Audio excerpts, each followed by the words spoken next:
우리 청년들이 찬양하니까 좋아요. 뭐가 좋으냐? 다 좋아요. 찬양도 좋고 온몸을 다해서 주님 앞에 은혜임을 고백하는 표현도 좋고 또 여러분의 눈빛도 여러분의 표정도 다 좋아요. 저만 그런가요? 우리 어른들도 다 기분이 좋으시죠? 네. 우리 청년들을 위해서 더 기도해 주시고 사랑으로 격려해 주시고 또 마음껏 뒷받침해 주셨으면 좋겠어요.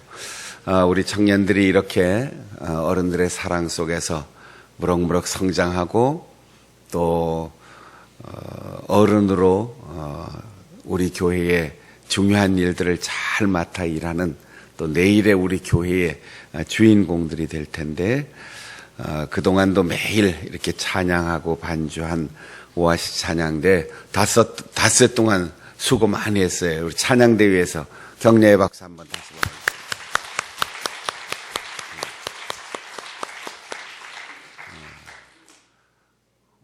오늘 또 악기 연주하는 사람들이 특별히 새롭게 헌신해서 아주 보기도 좋고 연주도 좋고 아주 신났는데 오늘 헌신한 우리 청년들을 위해서도 또 제가 시내 어디 있어요? 이 시내? 그래요.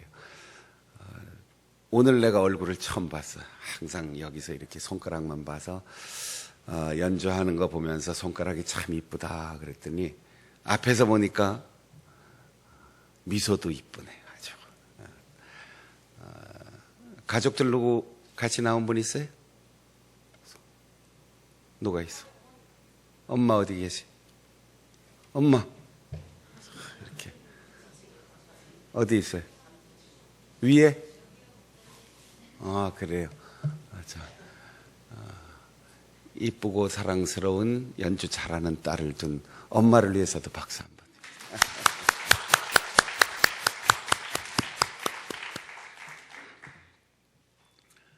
따라해 보겠습니다. 낮엔 해처럼 밤엔 달처럼 그렇게 살게 하옵소서.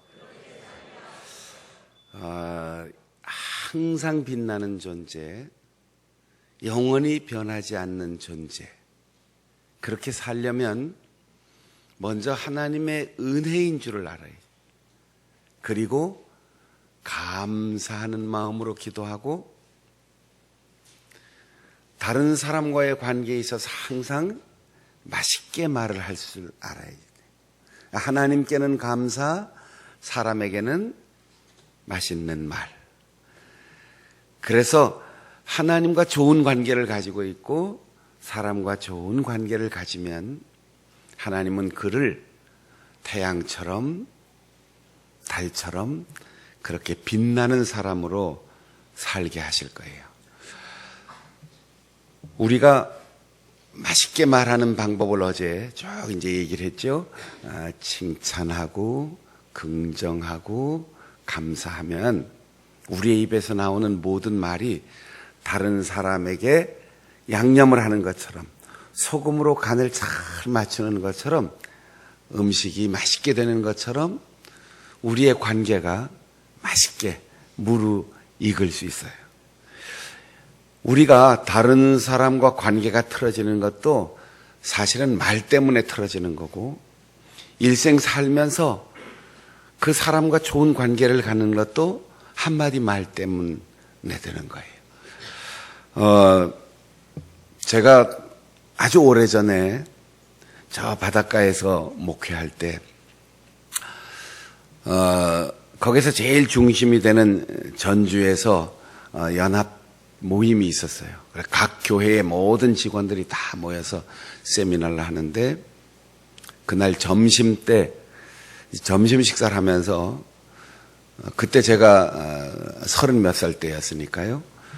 40이 되지 않았을 때인데 저보다 한참 아버지 뻘 되는 선배 목사님들하고 같이 이렇게 밥을 먹고 있었습니다.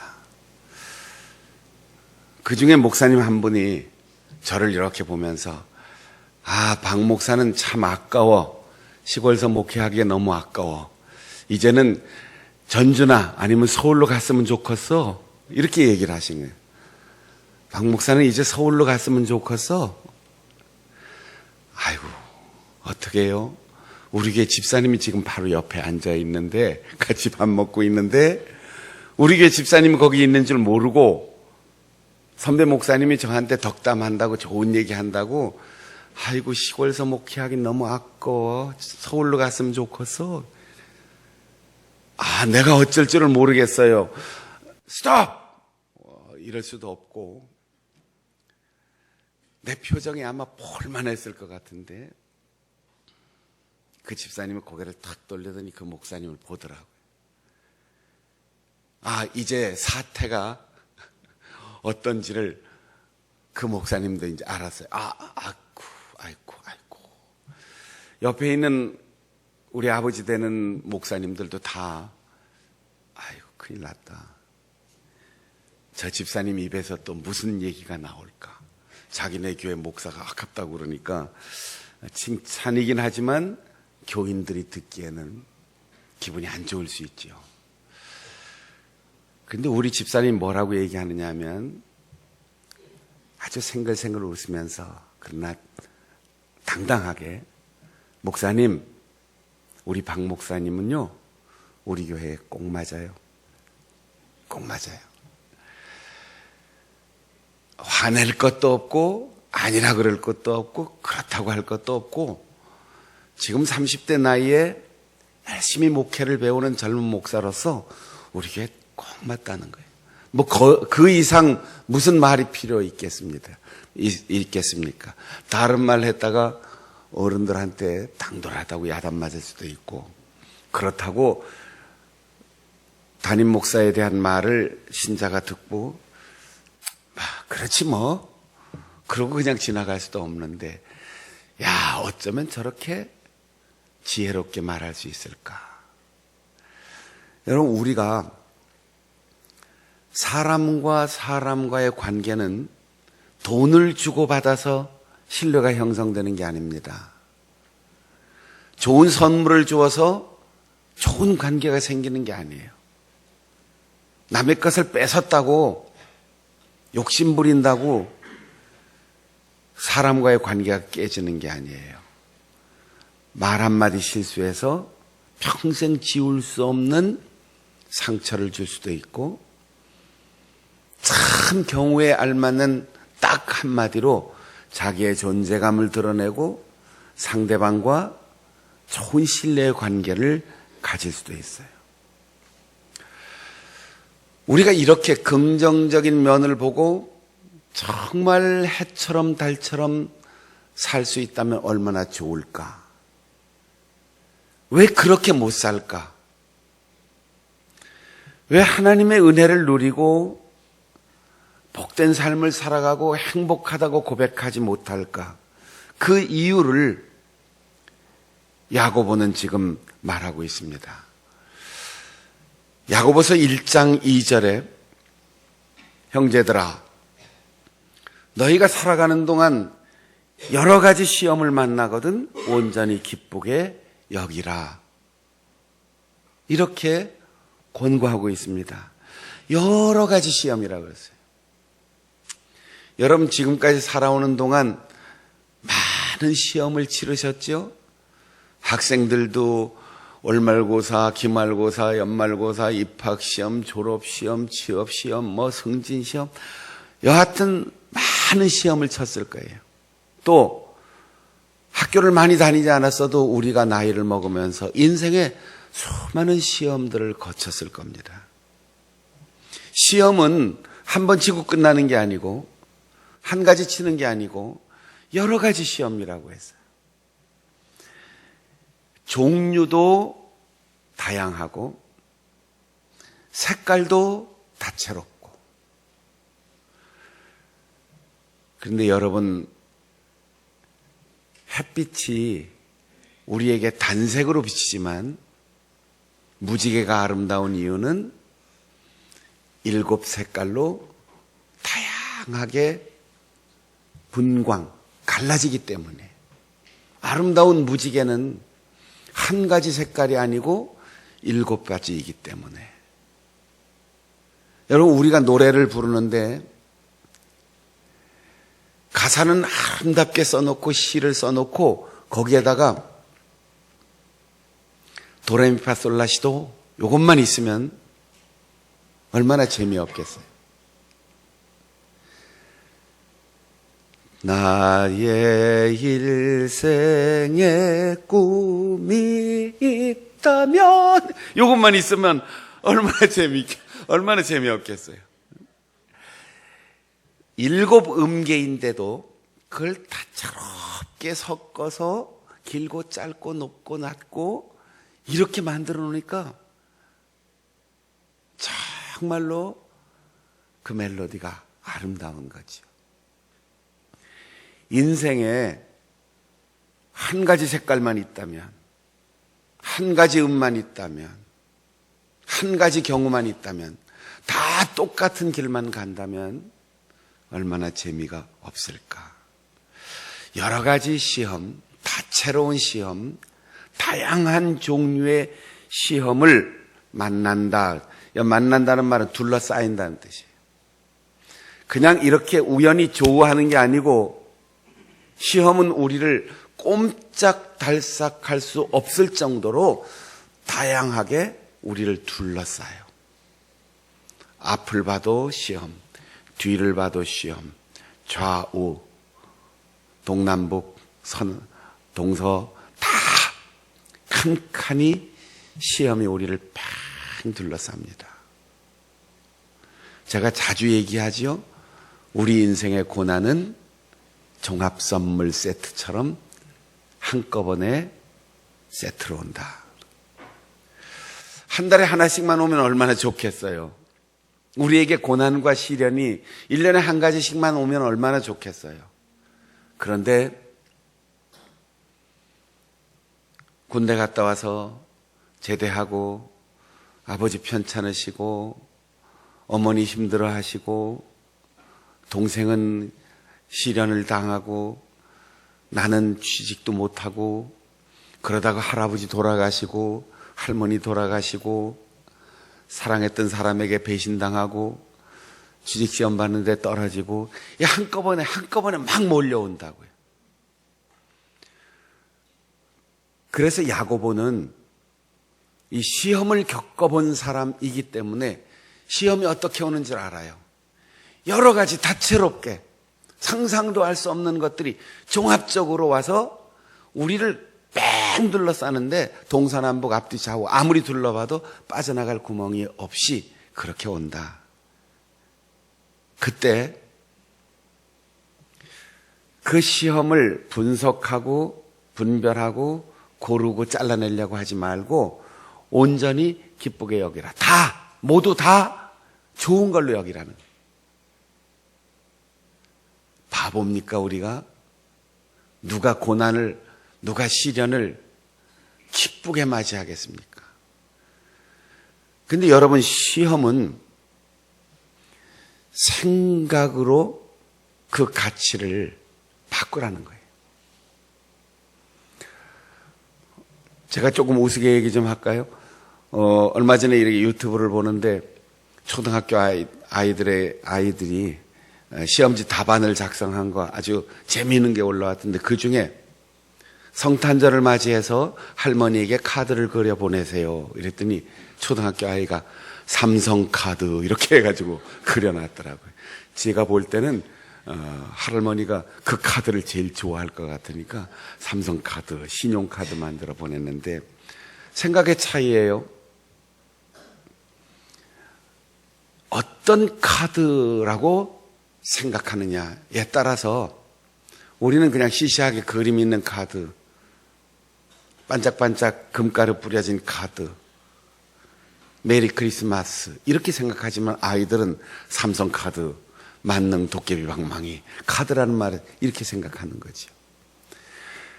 시험은 우리에게 다양하게 한꺼번에 앞뒤 빠져나갈 구멍 없이 한꺼번에 와서 나를 둘러싸는데 그 중에 앞에 있는 거는 좋을 수도 있고 뒤에 있는 건 나쁘고 이렇게 분별하지 말라는 거예요. 몽땅 다 좋은 걸로 여겨라. 여기라는 말은 실제로 좋아할 수 없다는 거죠. 실제로 내 마음에 충격이 오고 아픔이 온다는 거죠. 그런데 그걸 좋은 걸로 여기라는 그 실례가 이런 사람들이 있어요. 구약 성경의 요셉이라고 하는 사람 17살에 아버지의 사랑받아서 손에 물 한 번 묻혀본 적이 없이 가장 좋은 왕자의 옷, 채색 옷을 입으면서 살다가 17살 나이에 형들에게 미움받아서 죽을 뻔했어요. 형들이 팔았어요. 먼 나라에 가서 노예가 되었어요. 집에서 빨래 한 번, 밥 한 번 해본 일이 없는데 살림을 했다는 거예요. 그런데 얼마나 살림을 잘했는지 주인이 집안 살림을 다 맡겼어요. 그런데 억울한 누명을 쓰고 감옥에 들어갔습니다. 감옥에 들어갔는데 거기서 불평하지 않고 감옥의 죄수 생활을 모범수로 잘해서 그 감옥의 재반 사무를 다 맡았어요. 결국 나중에 13년 만에 30살의 나이에 애굽의 총리가 됐어요. 그리고 자기를 팔고 자기를 죽이려고 했고 자기를 이 고난 속으로 몰아넣었던, 그래서 한꺼번에 패키지로 죽을 뻔하고 노예가 되고 팔려나가고 남의 나라에 가고 억울한 옥살이하고 이렇게 고통당한 그 수많은 고난을 형들이 자기들이 준 거니까 요셉에게 두려워해서 우리 용서해 주세요 하고 무릎 꿇고 살살 비는데, 형님들, 사실과 진실은 그렇지만 나는 그것을 형들이 했다고 생각하지 않습니다. 하나님이 형들과 우리 가족들 그리고 이 나라와 세계 인류를 먹여 살리라고 나를 이리로 보내신 것임을 나는 믿습니다. 미운 마음이 있었다면 내가 자살했지요. 힘들다고 생각했다면 내가 감옥을 부수고라도 탈령하지요. 그런데 하나님이 하셨다라는 믿음 때문에 이 수많은 고난, 한꺼번에 오고 끊임없이 오는 13년 동안의 고난을 하나님이 나에게 주신 총리가 되는 출세의 지름길이라고 여겼기 때문에 난 정직하게 꿈을 버리지 않고 살아왔습니다. 이거예요. 사실을 인식하지 못하는 바보가 되라는 얘기가 아니에요. 그렇다고 인식하고 불평하라는 얘기 아닙니다. 그 고난 뒤에, 나를 미워하고 억울하게 하는 사람 그 뒤에 하나님이 그 사람을 통하여 나를 어떻게 다루시는지 그걸 보라는 거죠. 그러면 해석이 달라지는 거예요. 신약의 요셉은 어떠했습니까? 약혼자가 자기하고 동침도 한 일이 없는데 배가 불러와요. 명백하게 불륜이죠. 돌로 쳐 죽여도 아무 말 못하는 거죠. 그런 사람을 데려오면 자기 집안에 수치지요.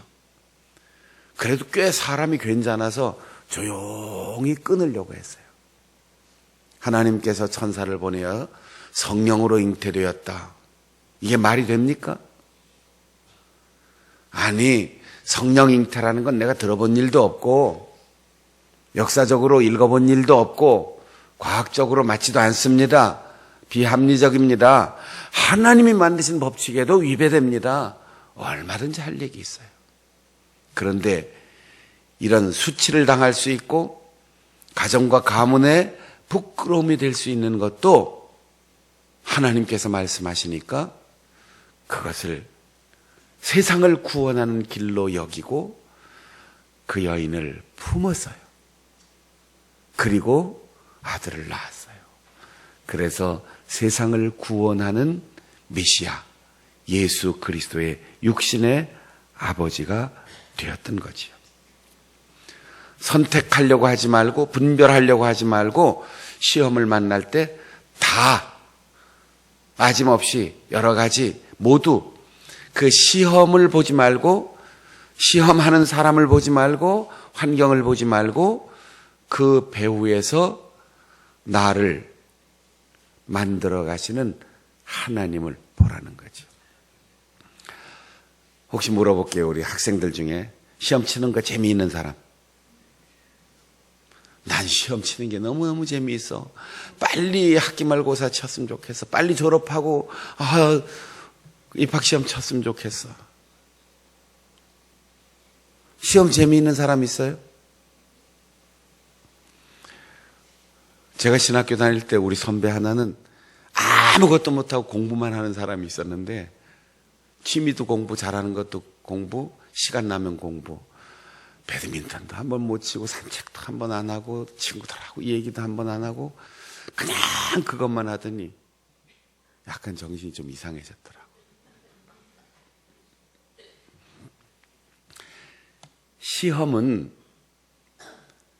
시험을 치기 위해서가 아니고 지금까지 그 시험 전에 내가 어떻게 준비했는가를 평가받는 거예요. 그 재미도 없고 하기 싫은 시험을 왜 칩니까? 여러분 대학 입학 시험을 왜 칩니까? 고등학교를 잘 다녔으니까, 검정고시 합격했으니까, 대학 가서 공부하고 싶으니까 그 귀찮고 힘든 시험을 치는 거예요. 취직시험을 왜 칩니까? 안 치고 집에서 놀면 편한데 일하고 싶고 돈도 벌고 싶고 그래서 뭔가 헌금도 하고 선교 사역도 후원하고 다른 사람도 도와주고 그렇게 삶의 의미를 느끼기 위해서 취직시험 치는 거죠. 취직했으면 됐지 진급시험은 왜 칩니까? 자기의 연륜과 경력에 맞게 대우를 받아야 되잖아요. 유치원 시험보다 초등학교 시험이 더 어렵고 초등학교보다 중학교 시험이 어렵고 중고등학교보다 대학 시험이 어렵고 일반 기업의 취업 시험보다는 자격증 있는 시험이 훨씬 더 어려운 이유는 그래서 그래요. 대학 입학 시험 정도의 수준, 수능 시험 정도의 수준으로 사법고시를 본다 그러면 대한민국의 판사, 검사, 변호사 넘쳐날 거예요. 어려우면 어려운 시험일수록 그 시험에 합격한 뒤에 오는 성과와 보상은 더 큰 거지요. 그러니까 기쁘게 여기라는 거예요. 많은 시험을 치고 어려운 시험을 치고 한꺼번에 시험을 치면 그만큼 하나님이 우리를 만들어 가시고 하나님이 우리를 쓰시기 위하여 자격증을 주시는데 큰 게 기다리고 있기 때문에 그 시련 앞에 기쁘게 여기라는 거죠. 하나님 나를 어떻게 쓰시려고 이렇게 시련을 거치게 하십니까? 한꺼번에 이렇게 막 쏟아지는데 그래도 하나님 내가 쓰러지지 않고 포기하지 않고 감당할 수 있도록 능력 주시니 감사합니다. 실력을 점검하는 것이 시험인데 올라갈수록 중요할수록 보상이 클수록 더 어려운 거예요. 그 시험을 당할 때 야고보는 우리에게 이렇게 말합니다. 시험을 참으라. 시험을 참으라. 시험장을 떠나면 시험을 칠 수 없어요. 시험 시간을 놓치면 시험을 칠 수가 없어요. 여기 참는다라는 말이 인내인데 인내에 해당하는 헬라어는 제자리에 끝까지 머물러 있는다 그런 뜻이에요. 우리는 참을 인자 3개면 살인도 면한다. 그래서 칼을 품고 마음에 칼을 품고 그냥 참고 또 참고 곱씹는 걸 인내라고 그러는데, 헬라어에서의 인내는 배신하지 않는 거예요. 떠나지 않는 거예요. 태도를 바꾸지 않는 거예요. 끝까지 변함없이 견디고 남들 다 떠나도 여전히 그 자리를 지키는 것, 그것이 인내입니다. 여러분, 우리는 다 시험을 당할 수 있어요. 아니, 시험은 객관식으로만 오는 게 아니고 주관식으로만 오는 게 아니고 멀리서 문제지가 오는 게 아니고 바로 내 곁에 가까운 데서 시험지가 와요. 남편을 시험하는 아내가 있을 수 있고, 남편 때문에 아내가 시험 받을 수 있고, 자식 때문에 시험 들고, 형제 때문에 시험 들어요. 교회 다니면서 목사 때문에 시험 들어요. 지도자로 세운 장로님 때문에 시험 들고, 권사님 때문에 시험 들고, 구역에 소속돼서 구역 생활 잘 하다가 구역장 때문에 시험 들고, 기관 활동 잘 하다가 회장님 때문에 시험 들어요. 시험이 이렇게 뿔나고 이빨이 확 돋아있는 험상궂게 생긴 마귀가 딱 나타나서 시험한다 그러면 사탄아 물러가라 이러고 이길 테죠. 근데 시험은 지성적이고 아름답고 합리적이고 그럴듯한 모습으로 우리에게 찾아온다고. 내가 당신을 아끼기 때문에 하는 말인데 이러고 시험 온다고요. 목사님을 만나서 정말 즐겁고 기쁘고 진리를 깨닫고 행복해야 되는데, 아이고 우리 교회 목사 때문에 나는 힘들어. 목사 때문에 시험 드는 사람도 있어요. 전 그런 사람 여러 만나봤어요. 힘을 북돋아주고 같이 협력해야 될 장로님, 권사님 때문에 목사가 시험 들어서 괴로워하는 사람도 수없이 많이 봤어요. 시험은 우리가 예상하는 대로 오는 게 아니에요. 공부를 종합적으로 잘 안 한 사람들이 내가 공부한 데는 하나도 안 나고 공부 안 한 것만 시험에 났어 이러고 핑계하는 사람도 있는데, 공부 잘한 사람들은 무슨 시험 문제가 나도 잘 풀어요. 여러분, 시험을 당할 때 떠나지 말고 그 자리를 잘 지켜야지 돼요. 아무리 남편 때문에 시험 들어도 아내의 자리를 잘 지켜야 돼요. 아무리 자식이 속 썩어 부모를 시험해도 아버지는 아버지답게, 어머니는 어머니답게 그 자리에 끝까지 머물러 지켜야 돼요. 아무리 교회에 시험하는 사람이 많아도 교회가 뭐 여기뿐이야, 그러지 마세요. 자기의 직분과 사명의 자리를 굳건하게 지키세요. 그러면 시험하는 자가 격려하는 자로 바뀌고, 박해하는 자가 협력하는 동역자로 바뀌고, 비난하고 손가락질하는 사람이 칭찬하는 사람 바뀔 거예요. 기간이 필요해요. 시간이 필요해요. 공간이 필요해요. 그런데 조금도 우린 참지 못합니다. 조금도 기다리지를 못합니다. 분노의 시대를 우리가 살고 있잖아요. 시험을 참고 견디고 끝까지 자리를 잘 지키는 일에 옳다고 인정을 받은 사람 복이 있다. 생명의 면류관을 받을 것이다. 여러분, 변덕스럽게 왔다 갔다 하지 말고, 쉽게 지치고 포기하고 판단하지 말고, 시험을 당할 때일수록 그 시험 문제를 붙들고 끝까지 잘 풀어보세요. 나 이거 몰라. 그러고 일어나서 밖에 나와보면 생각난단 말이에요. 난 이제 이거밖에 풀 수가 없어. 아니야, 난 시험을 잘 풀었어. 나와보면 잘못한 게 생각이 난다고요. 시험을 칠 때는 잘 풀었든 잘못 풀었든 시험 끝나는 시간까지 한 번 보고 또 보고 확인하고 생각하고, 그래서 끝까지 잘 풀면 복이 있는데 어떤 복을 받느냐? 빛나는 면류관, 생명의 면류관, 죽을 것 같은 시험, 끝난 것 같은 시험, 도저히 헤어날 길이 없는 것 같은 그 시험에 대책 없어도 아무것도 보이지 않아도 묵묵히 참고 그 자리에 머물러 있으면 환한 아침이 옵니다.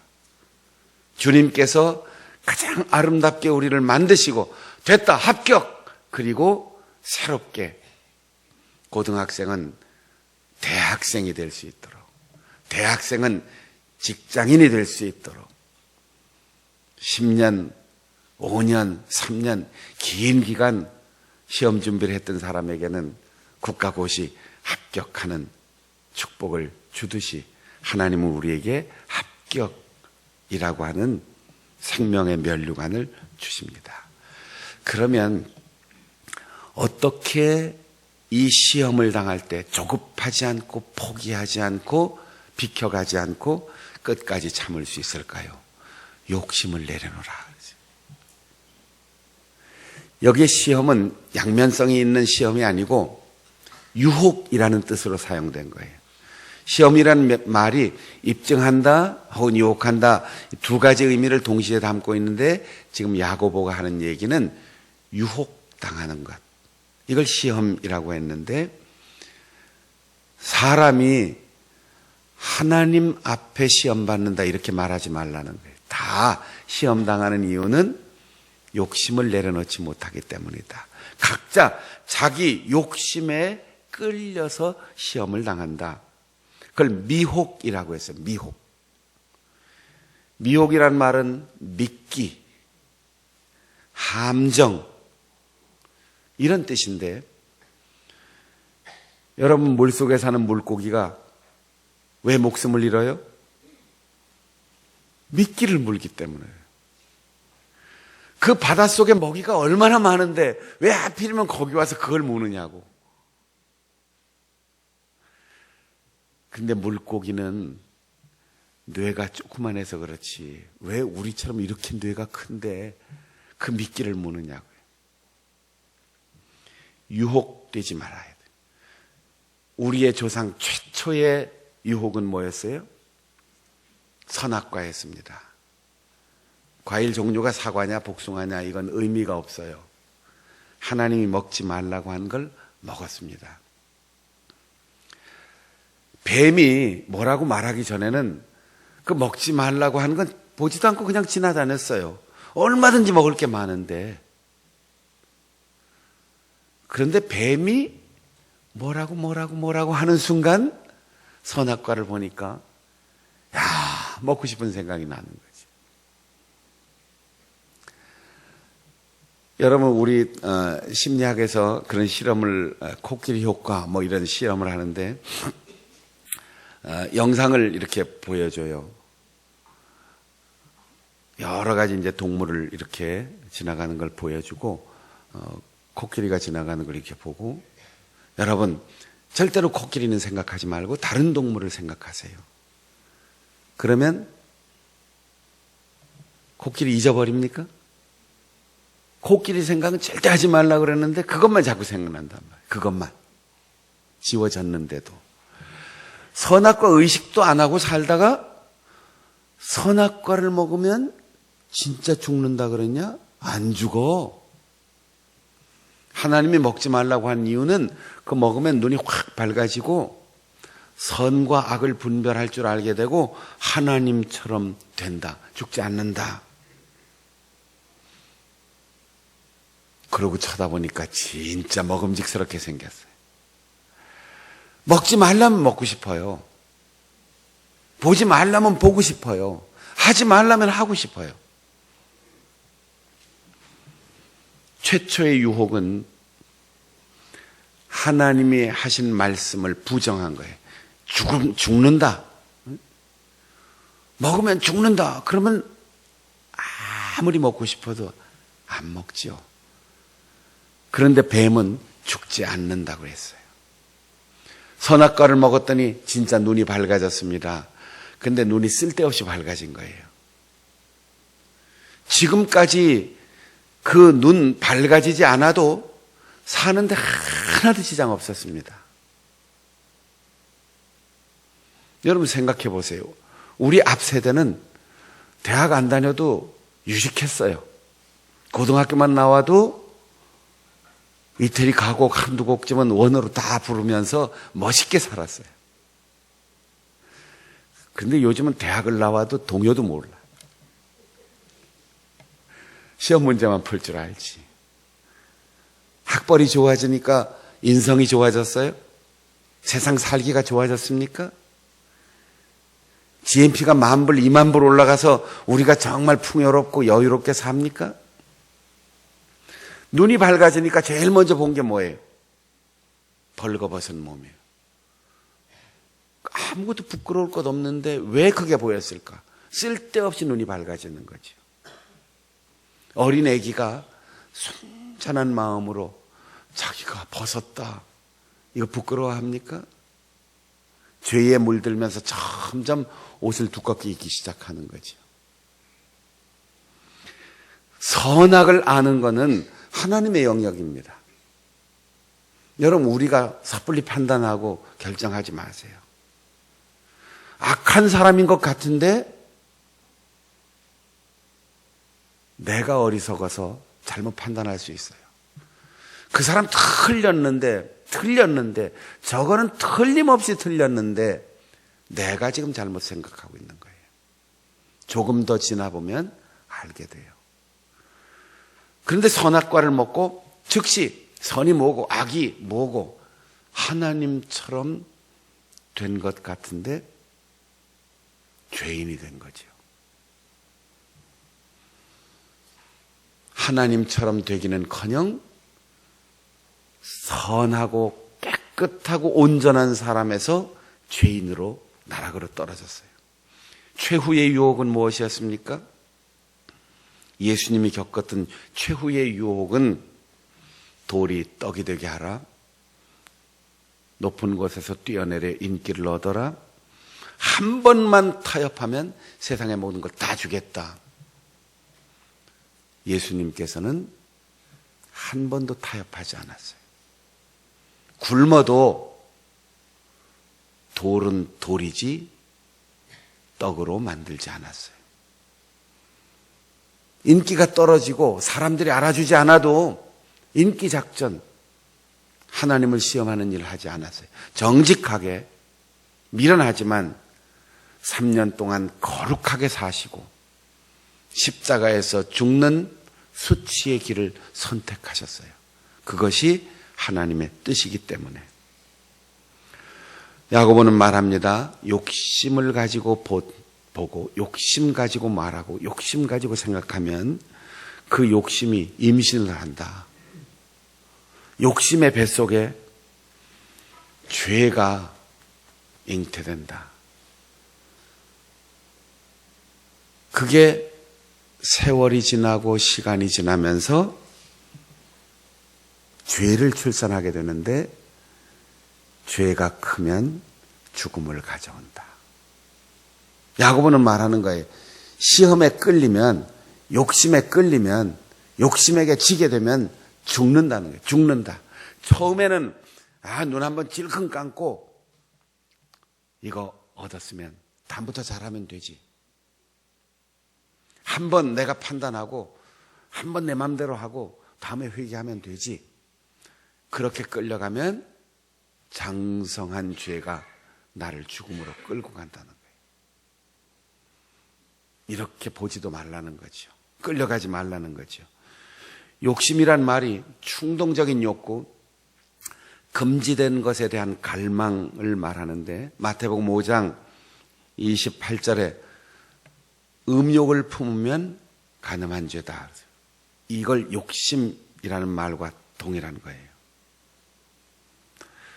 요한 1서에 이 세상이나 세상에 있는 것을 사랑하지 말라.